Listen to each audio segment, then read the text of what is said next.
അവിടെ ഞങ്ങൾ ചെല്ലുമ്പോൾ ഞങ്ങളിവിടെ അരീക്കോട് പോലീസ് ഞങ്ങളെ ഇത് ഇൻഫോം ചെയ്തിട്ട് ഞങ്ങളെല്ലാവരും ഇവിടെ നിന്ന് 8 പേര് TDRFൻ്റെ ടീമിൽ ഞങ്ങൾ പോയിരുന്നു. അവിടെ ചെല്ലുമ്പോൾ വളരെ പരിതാപകരമായിട്ടുള്ളൊരു അവസ്ഥയാണ് അവിടെ കണ്ടുകൊണ്ടിരുന്നത്.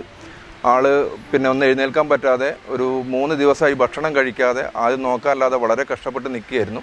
അപ്പോൾ ഇവിടെ നിന്ന് പോലീസിന് കിട്ടിയ ഇൻഫർമേഷൻ അനുസരിച്ച് ഞങ്ങൾ TDRFനോട് പറഞ്ഞ് ഞങ്ങളത് നേരെ 8 പേര് ഇവിടെ നിന്ന് പുറപ്പെട്ട് ഈ മൈലാടി കോളനി എന്ന് പറഞ്ഞൊരു സ്ഥലത്താണായിരുന്നത്.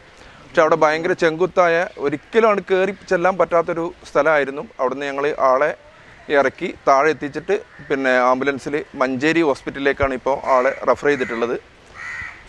ഏതായാലും പിന്നെ മുറുങ്ങാട്ടിരി ആ വാർഡ് മെമ്പറായിട്ടുള്ള സത്യൻ എന്നില്ല അവരൊക്കെ വളരെ സഹകരണത്തോടു കൂടി തന്നെ ഞങ്ങളോട് പിന്നെ സഹകരിച്ചിട്ടുണ്ട്. അവരൊക്കെ നല്ല രീതിയിൽ ഞങ്ങളോട് ഇടപെട്ടത്.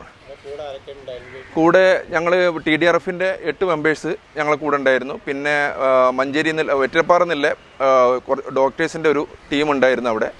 അവർ പിന്നെ ഞങ്ങൾ ചെല്ലുന്നതും കാത്ത് അവർ വെയിറ്റ് ചെയ്തിരിക്കുകയായിരുന്നു. അപ്പോൾ ഞങ്ങൾ ചെന്ന് കഴിഞ്ഞതിന് ശേഷമാണ് കക്ഷി ഞങ്ങൾ സ്ട്രക്ചറിലാക്കിയിട്ട് താഴെ ഇറക്കുന്നത്.